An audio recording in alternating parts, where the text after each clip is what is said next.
Welcome, and my name is Ambareem Shamsi. I'm director at the Center for Excellence in Journalism at the IBA University, and really pleased to start this series of conversations with people who I think that the Pakistani audience needs to meet, especially Pakistani journalists. In particular, I mean, we have Nina Jankowicz with us today, and she is a writer, she's a researcher. She wrote a book in 2020 about the Russian disinformation war. But we're going to be talking about her 2022 book, How to Be a Woman Online, in particular, because as many of you, well, some of you may know, some of you may not know, but in Pakistan, when women journalists were faced with an onslaught of abuse and online trolling, I was among 5 journalists who issued a statement in August of 2020, calling on the government at that time and political parties in general to find a way to curb this kind of abuse and harassment, as a result of which we faced obviously more abuse and harassment, and it hasn't stopped. Despite the fact that many of our concerns have been shared globally at the UN. We were mentioned, in our statement was mentioned by UN representative. We issued a second statement in September as well. And as a part of understanding what this kind of abuse means globally, how it's tackled globally, and whether there's similarities, and I can assure you there are plenty of similarities based on Nina's book, How to Be a Woman Online. Let's just speak to Nina. Thank you so much for sparing time, Nina. Yeah, and I can my see pleasure. that. Yeah, that I can see it's probably a day off as well. No, not quite a day off. No, just deep in editing right now. But no, really happy to be with you and to have this important conversation. Yes, and that's the whole point, where women think it's a very important conversation. You and I have faced it, as have many of our colleagues, many of whom you've interviewed for your book as well. But here's what I think most people don't get. Most people, by most people, I mean men. And in Pakistan, at least, I think, especially on Twitter, particularly on Twitter, it's like 70–80% of Pakistan, Twitter users in Pakistan are men. They just don't get it. They don't think this is a big deal. They say, develop a thicker skin. It's part of being a public figure, and you should enjoy it. But it's not fun. No, not at all. And I think it's easy for men to say, develop a thicker skin, enjoy it. It's just part of being a public figure, because the abuse that men face online, and they do face abuse, is just entirely different than what women face. Just among the things that have happened to me fairly recently, my fertility has been brought into question. My breast size has been talked about. When I was pregnant, I had some pregnancy acne. People were making fun of that and my weight gain, in the same breath as saying, how could anybody impregnate you? Also saying, that I was transgender, all sorts of things. And these things don't happen to men. The fact that you are a man is not criticized or brought up in the same breath as your work. And more often than not, it's not our work that's being criticized. It's just the fact that we are women with opinions who are making those opinions known. That's exactly the point, right? That women with opinions, women who have a public profile, and I completely hear you. I mean, the kind of scrutiny given to pictures that I have mistakenly posted publicly, it's disturbing. And probably for a Pakistani audience, there's something that I can't even mention, although many younger women feel more comfortable mentioning it. I mean, I think, for instance, the kind of sort of sexualized content, and I won't describe it, that we get in our inboxes is too frequent to be ignored. But, could you share some of your experiences as well? Because I think this is not just a venting session, because we will talk about some of the tools and techniques and mechanisms that you've spoken about in your book. But, it's great to hear other women and women in other countries who face something similar, because our perception here is that Pakistan is a misogynistic country. Misogyny is deeply embedded in everything. We're not safe when we go out in public, which means we're not safe online either. But that's really not true. That means it's universal, really. It's global.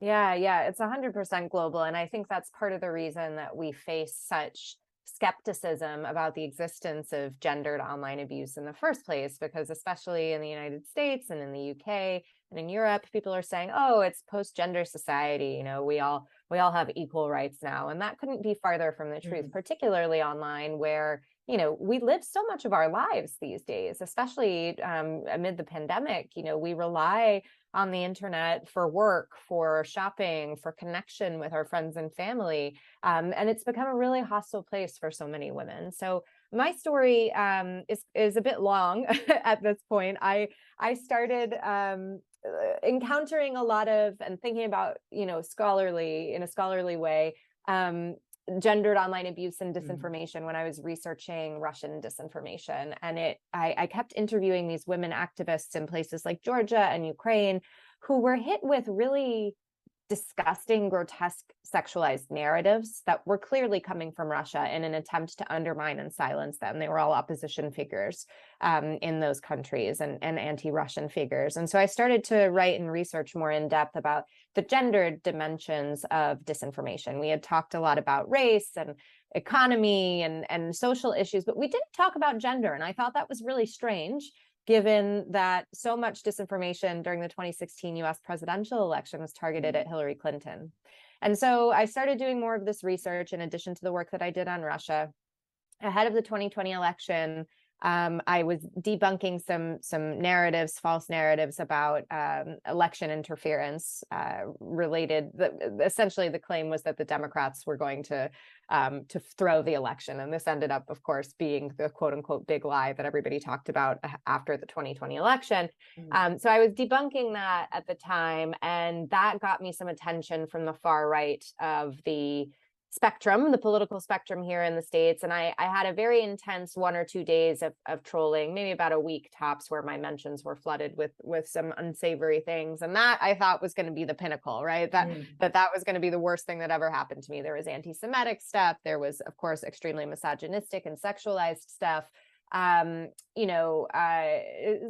threats, they were fairly mild compared with stuff that I got further on. And I remembered thinking, well, I didn't get any rape threats, so like it's not that bad. I know people have gotten rape threats, could be a lot worse, but it was still really, really nasty. And at the time I was also researching gendered disinformation and abuse during the 2020 presidential election. And at the Wilson Center, we released a study that looked at how 10 American candidates for office were attacked during the 2020 presidential election on 6 social media platforms across 2 months. And we found just a staggering amount of online abuse and disinformation. So I was working on that as well.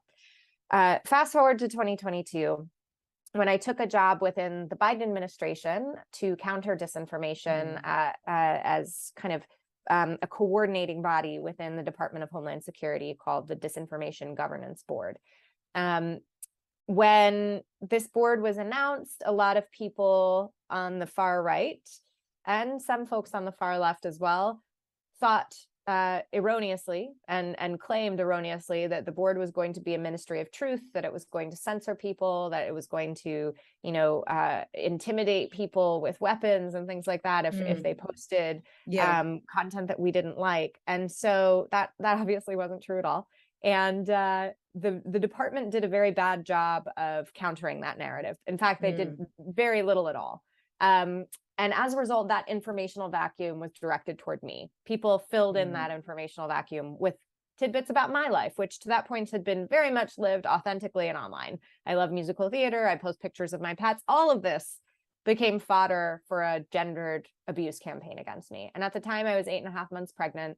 People criticized my pregnancy. People criticized my husband. People, said horrible things about my unborn child.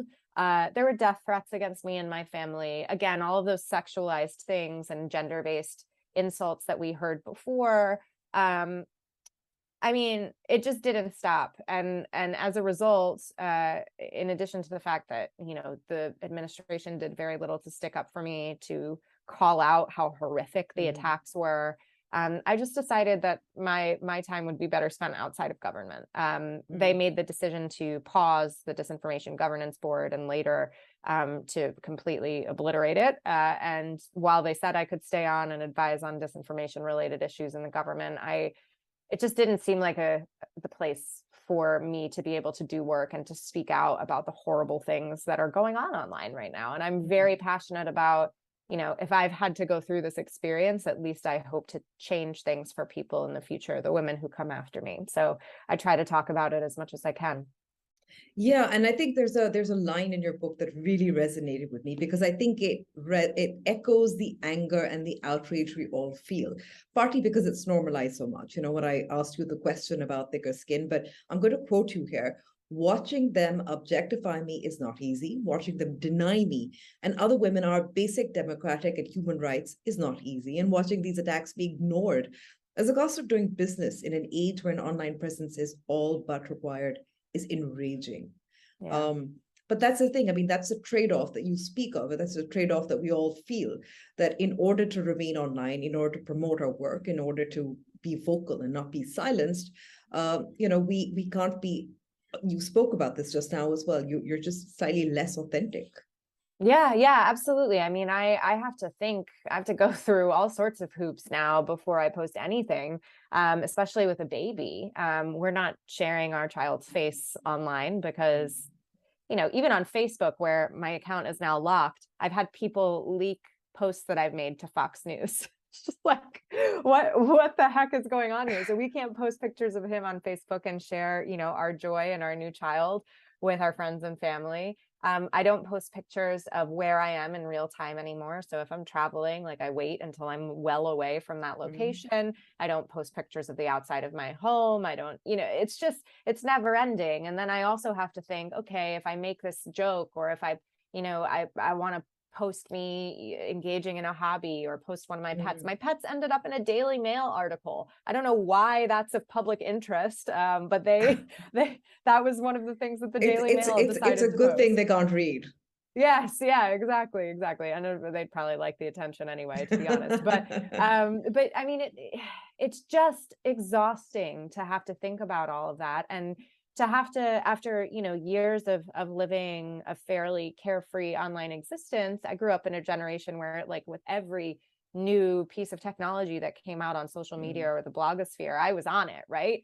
And to have to think so difficult, to have such a difficult kind of decision-making process every time. Should I post this? Should it be public? Do I have to lock down this account? Should I even be on this platform? Should I have comments open? If I have comments closed, how does that make me look? I mean, men don't think about that. They just post their hot takes online. I know. And deal with the consequences later. And there's usually no get away with it. consequences. Yeah. Yes, absolutely. And because of this experience and because of, I want to circle back to something else you talked about. And I think this is an important point to make because a lot of people don't get it. They will say, well, it's not disinformation, it's just misogyny. Well, it is misogyny, but it's also disinformation. So could you talk about how these kind of online attacks against women, and especially women in public, holding public positions, who come on TV, who express themselves, why is it disinformation specifically? Yeah, so the broader gendered abuse spectrum is like a big umbrella, and it encompasses a lot of different things. And gendered disinformation is one of those things. So we at the Wilson Center defined it as false or misleading attacks of a gendered or sexualized nature that are meant to undermine women's position in the public sphere, and they're usually coordinated. Those are all the elements of gendered disinformation campaigns. And in the research that we did during the 2020 election, we saw three main types of gendered disinformation. There was the sexual or sexualized disinformation, saying things like Kamala Harris slept her way to the top, right? Which is ostensibly false. She is in her position because she was elected, first of all, and also because she is a highly qualified lawyer and politician who made her way up the ladder by achieving things, by delivering for her constituents and winning in elections again and again. So those sorts of narratives were present.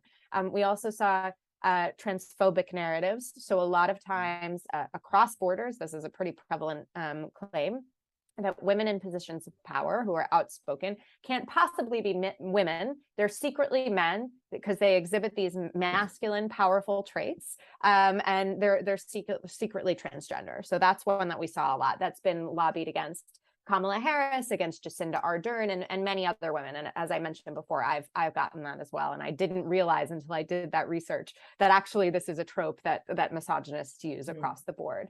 And then we see racist or racialized narratives as well. So for example, Ilhan Omar, who is Somali American, there are a lot of narratives about her claiming that she married her brother, right? So you've got two things there. One, a racist narrative that, you know, Somalis have intermarriage within their family, and B, a sexualized narrative that she's somehow perverse for being in an alleged relationship with her brother, which of course she's not. So all of these things were highly, highly prevalent, and they have that degree of falsity, and the falsity is meant to undermine women and the public's confidence in them as officials, as journalists, as authority figures in our public discourse. Yeah, I mean, again, I think that echoes what happens in Pakistan as well. Women politicians in Pakistan, you find them, and I think this is something that I find interesting, by the way, because as a woman in Pakistan, and I would, you know, I feel sympathy, or at least empathy, for women politicians in Pakistan, no matter what their behavior is in private. They're also required to dress a certain way to appeal to the electorate because it's conservative. And yes, you know, because it's obviously politics is male dominated. Every political party is led by a man. Their relationship with the head, you know, if it's not dynastic, for instance, in case of one political party, is questioned, and how they rose to the top. And you know, scandals about them are manufactured, and generally, you know, it's just nasty, vile stuff. So I do want to talk a little bit again, because it is in your book, and I do think it's interesting because you describe the kinds of trolls that you've encountered, and I thought it was an interesting, and I sort of like, yes, that's that one, yes, that's that one. So sort of, if you could just sort of, you know, for people who haven't read the book or who don't have access to it, if you could talk about the kinds of trolls, because I think it also helps you understand how to deal with them, right? Yeah. So there's a couple, and you'll have to help me out if I forget some. Okay. There's your typical reply guy. We call him Professor Actually Esquire. Typically, these are men who are highly educated. Usually, they think they have something to offer you, and they're constantly in your replies saying, well, actually, what you need to know about this is X, Y, and Z. Sometimes they'll even quote your own work to you. This happens all the time with female scholars that I know. Or they'll say, you know, what you're trying to argue is X, Y, and Z. And it says, no, actually, you know, I did argue this in my piece. That happens very frequently. Those are guys that are best to just kind of mute and move on. You don't want to give them oxygen. They're just trying to get amplification through interaction with you. And they're not really worth your time if you think they're not engaging in good faith. Right. Then we've got Trojan Horace, who is one of my personal favorites. This is something that really uses shocked the me bait when and it started. switch. Yes, this really shocked me when it started happening to me. So for a long time, until what happened to me this spring, I had my DMs open on all platforms, because you'll get like inbounds from journalists who want to collaborate, or, you know, producers who want to have you on a show, or even, you know, I've made a lot of friendships and relationships on Twitter in particular. And so I would get messages from my followers saying like, oh, really enjoyed your appearance on Christiane Amanpour. And I would, you know, it's nice, it's rare to receive a compliment. Exactly. So I would write back and say, thank you so much, that means a lot. And then the kind of interaction would ratchet up. They'd be like, so like, what are you up to these days? Or like, hey, can you do a Zoom with me sometime? Or in some cases, they would send explicit images, send me audio recordings. I would never listen to them because it's just too terrifying. You don't know what you're going to be sent. So unfortunately, now I don't respond to DMs from strangers, because it's just, you risk too much in opening up yourself. It's viewed as kind of an open season on your life. And that is a very scary thing. You don't owe anybody like that anytime. But it is a delicate balance, of course, because as I said, I've made friendships that way. I have received career opportunities that way. So it's really difficult. Then we have Lazy Logan. That's like the guy who can't Google. There's a lot of those. They'll ask you to explain something to you, to them.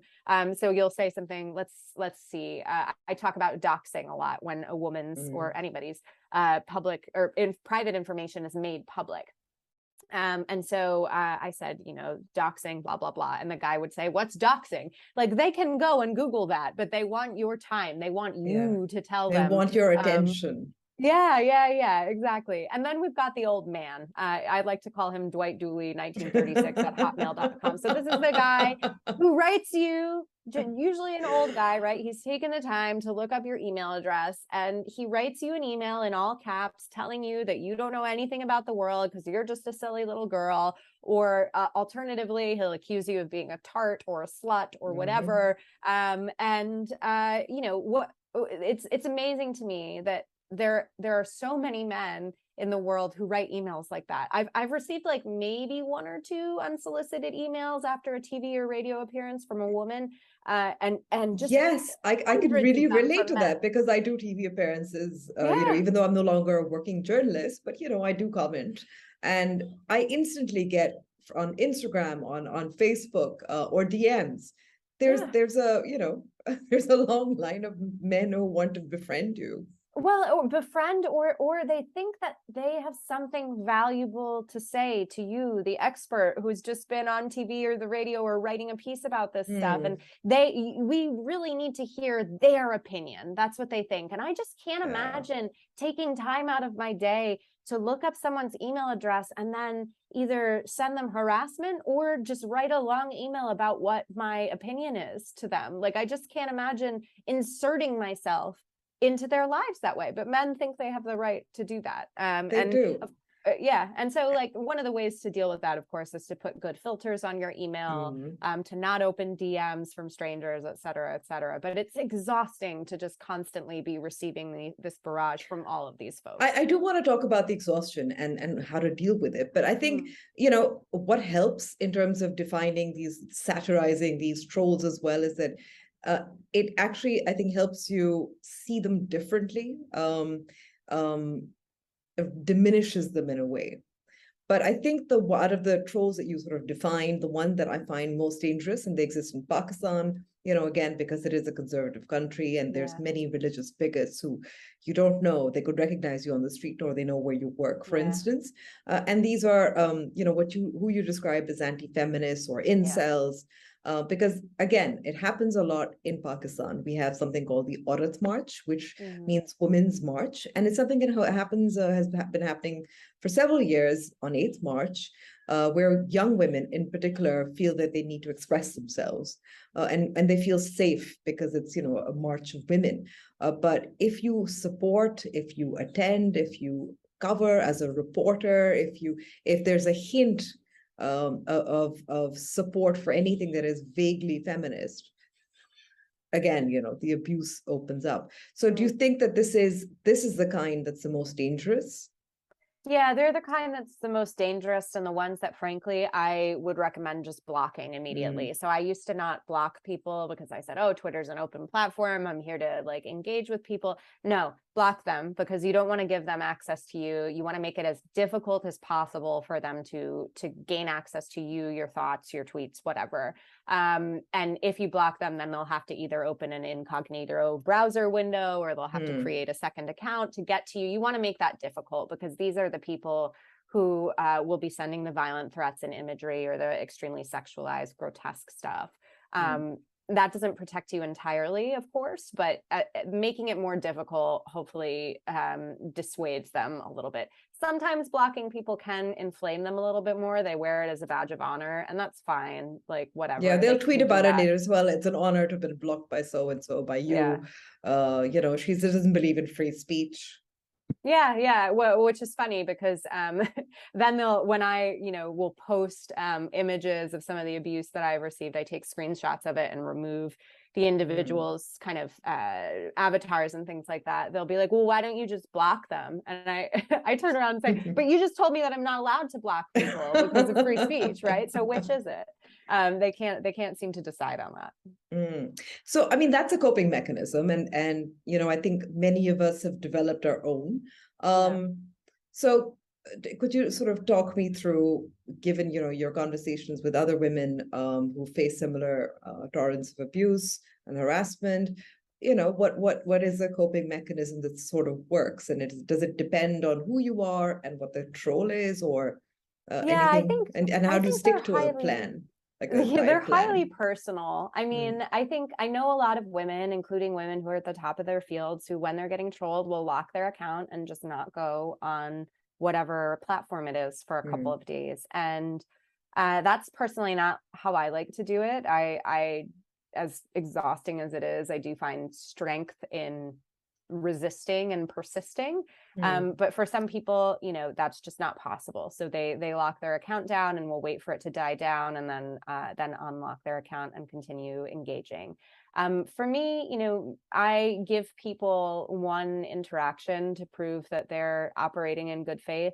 And if it's clear that they're not, then I will either mute or block and move on. Muting is highly satisfying because it means that you're never going to see anything that they post ever again, and they're just kind of shouting into the void, yeah. which is nice because you're denying them the amplification and oxygen that they want. Yeah. But for some of the worst offenders, blocking is really important. And then there's a couple of other affordances on different platforms that can help you kind of navigate them or filter out the worst content. Twitter has safety mode, which allows you to mute content from followers that have very few followers among them. So like low follower accounts or low quality accounts that aren't identity confirmed, like that don't have an email or phone number attached to their account. You can mute certain words on Instagram and on Twitter. All of that stuff helps a lot. And then if you're dealing with a really serious trolling problem, there's a middleware app called Block Party that I use a lot now. It is a paid feature, but they do have free access for those who might have financial need. And I think, for many people in the global South, that's going to be the case. So do get in touch with them if you need the service, because I think they'll happily give you access for free. And what this does is allows you to block or mute people based on certain interactions that they've had online. So you can drop in an abusive tweet, and if somebody has liked it or retweeted it, then you can block or mute everybody who's interacted with that tweet. It does generate some false positives, but for me, it's worth it. And then and then also it will auto mute people who are in your replies. So if you're getting a lot of stuff using artificial intelligence, it'll just auto mute the people who are in your replies a lot and causing you a lot of harm. So do you think, because again, one of the features of this kind of disinformation, gender disinformation or disinformation in general, is that it is one person against many, most of whom are anonymous. So do you think that these tech solutions, and obviously there's your own personal choice as well involved in what you do, what actions you take, and there's obviously I don't want to go into the details of the kind of digital hygiene that you need to scrub your accounts through and with, but do you think that there are better tech solutions out there, and do you think it's possible now that Twitter has been bought by Elon Musk? Well, I mean, so I don't think that the fact that there needs to exist this middleware of Block Party in order to make my online experience livable, I think is a failing of the internet and of social media platforms writ large. They're expanding Block Party from beyond Twitter to other apps. Like, it's not just a Twitter thing. And in fact, there's a lot of evidence that Twitter has gotten more toxic since Musk took it over. I don't think he understands the utility of content moderation. He fired the human rights team. He fired the ethical AI team. He fired a lot of the trust and safety team. So I think things are going to be worse there. And in my opinion, the kind of human nature of both disinformation and online abuse means that the artificial intelligence solutions that we might hope for to kind of detect and fight back against this stuff, they're just not going to be able to detect it all. One thing we found in the Wilson Center study, which we called malign creativity, was that these abusers online are malignly creative. They know what's going to trigger AI. So rather than writing the word bitch, for instance, they'll write B exclamation point TCH, which the AI is not going to pick up and then block. Right. So we see these like little loopholes being exploited. And that's why you really need subject matter expertise. You need to invest in individuals who are going to be on the other side, on the back end of the platform, making content moderation and policy decisions. And too often in the tech space, we have white, cisgendered, privileged men who are the ones building and then enforcing the policies around all of those tech solutions. So that really, in addition to the legal frameworks in each country, which are far, far, far behind where they need to be, that's the solution that we need. Everything else is just a Band-Aid in the interim. But it feels a little like the onus or the burden of tackling this is on the victim, Yeah. and that, you know, Yeah, tech 100%. companies don't take responsibility, political bodies don't take responsibility, governments are unable to, at least in Pakistan, where regulation has been difficult because social media platforms don't take Pakistan as seriously, for instance. So unfortunately, that's the truth, right? We Yeah, take yeah. responsibility. The onus is on women, and it enrages me the amount of reports that I've sent to platforms that have just gone either totally unanswered or have been answered in the negative. So just the other day, I had a picture of me that was edited to make me look like a corpse, and I had a nail hammered into my forehead in the picture. I reported that as harassment and violence, and it wasn't taken down. It just wasn't taken down, right? And so here are these multi-billion-dollar tech platforms which are asking us to do reporting for them because they can't identify the sorts of problematic content that is 100% violative of their terms of service. And then we report it, we take the time to go through that process and re-traumatize ourselves, and then they don't even take it down. I mean, it's exhausting. And then, you know, you try to seek legal recourse, and of course, every country has different laws, but you know, it's just been an exhausting thing for me to try to figure out, even if I have legal recourse in the United States, and exhausting and deflating, frankly. So 100% right now we are alone, but that's why one of the most important things I think of being a woman online and dealing with this sorts of stuff is to find community in other women who have dealt with it. So I talk about different ways to cultivate that community and circle of solidarity in the book. One way is conversations like this that we're having today, but also really deliberately amplifying and supporting other women whose work is either in a similar sphere or a related sphere to yours. You know, if there's a time when there's breaking news or somebody covering an event that's interesting to me, I deliberately try to find a woman journalist to amplify in those situations, because we know that women's tweets are retweeted a lot less often than women. We know, or than men. We know that there are a lot fewer women online than men. And so I just want to make sure that I'm using the kind of audience that I have to give kind of some of that share to other women, and those relationships then develop from there. I also proactively reach out to people who I think are doing great work, or if I see somebody going through some really awful stuff, I will send them a DM and I say, you know, let me know how I can be helpful. I have been there. I just want you to know, like, you'll get through it. And friendships start from there. It's true. I mean, I think, I spoke about the statement that a few of us women journalists put out in August 2020. It was a public statement. And, that first, it happened over a Zoom meeting because I felt that I was experiencing it. And I saw that these other women journalists were experiencing it. And, we had some really smart women who said, let's do a statement, let's do this, let's do it this way. We gathered our resources. We got signatures from, some male allies, but nearly over 100 women from other professions as well. And we still have a Facebook, we still have a WhatsApp group. And if one of us is in trouble, we will tweet and support, or we'll post and support. And I think that core has really remained. I feel like through all of this, that solidarity and that support that we get is something that has been immutable in a way, given that AI changes, platforms aren't doing much, we get frustrated. Yeah, absolutely. Well, that's great to hear. And I think it's one of the most effective things. I think, another kind of disappointment in my situation, which was partially the government's fault because they were just not communicating properly, was the genuine lack of public support for me.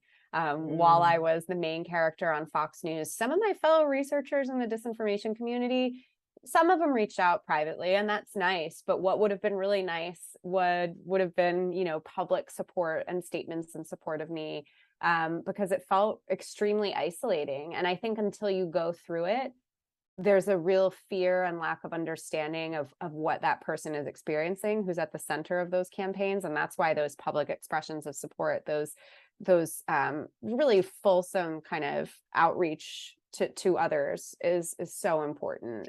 Why do you think you weren't given the support of colleagues and associates?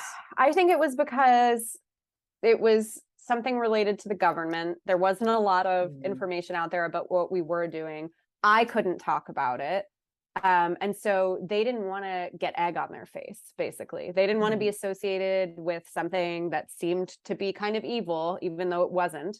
They didn't want to potentially risk being abused by those who are coming after me, which is now a risk, right? One of the worst things about what's happened to me is that I can't amplify smaller accounts like I used to, because basically anytime I tag someone and tweet, like, trolls will come after them. It's horrible.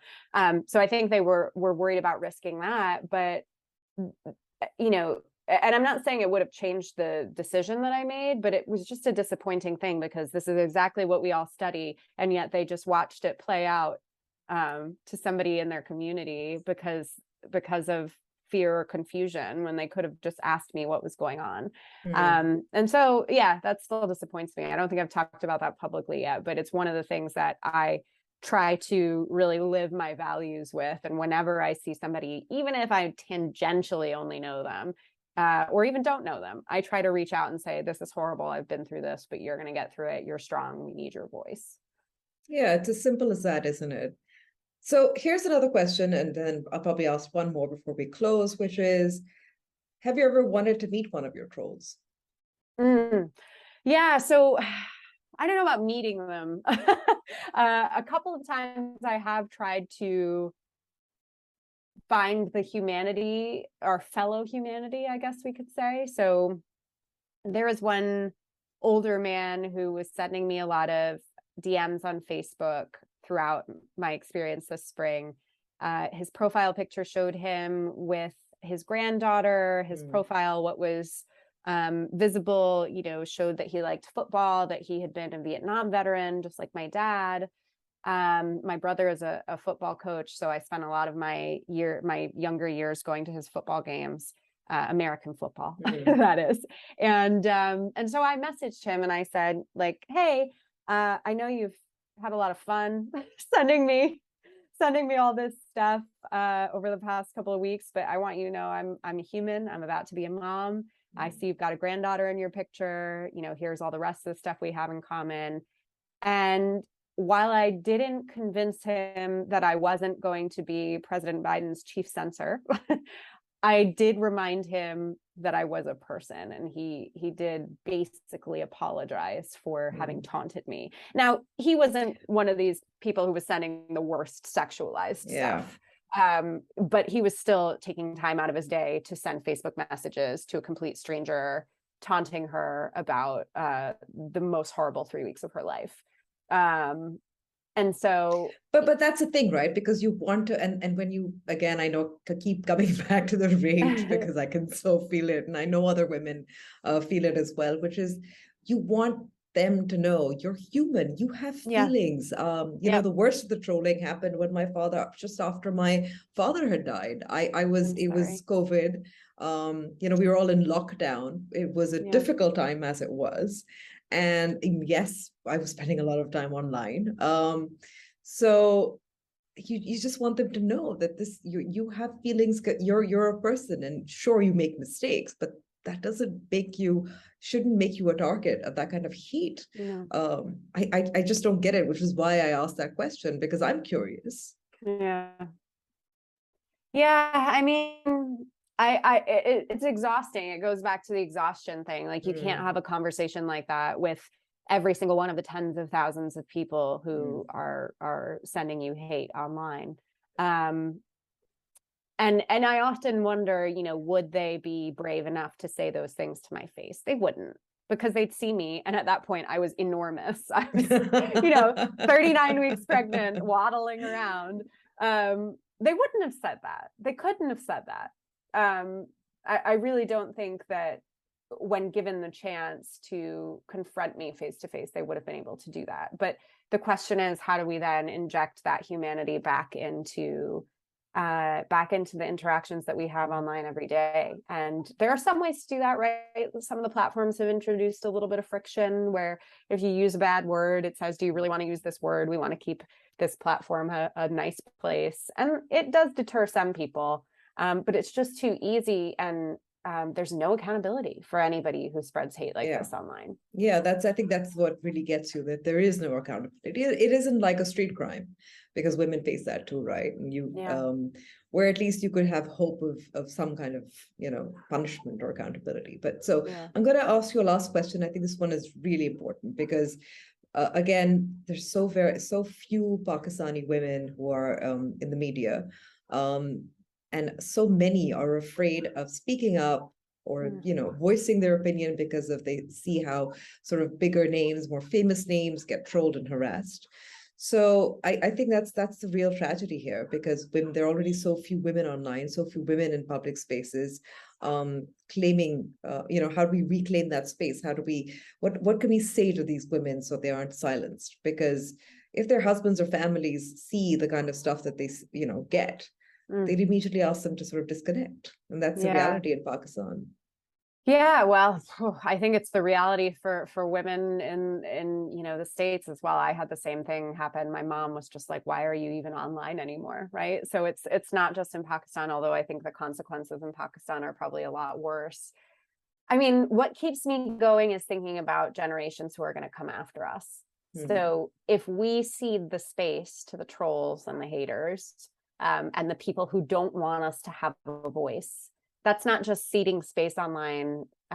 It's also ceding space offline. It means that we're not part of the conversation in our countries, the global level, and it means that there's going to be less space for the women who we're giving birth to and our daughters are giving birth to in the future. And I've had really the glimmers of hope for me over the past 6 months have been the instances where I've had women, especially younger women, come up to me and say, like, thank you for continuing to speak truth to power, because it's helping me, want to continue to do that in my life, even though it's difficult.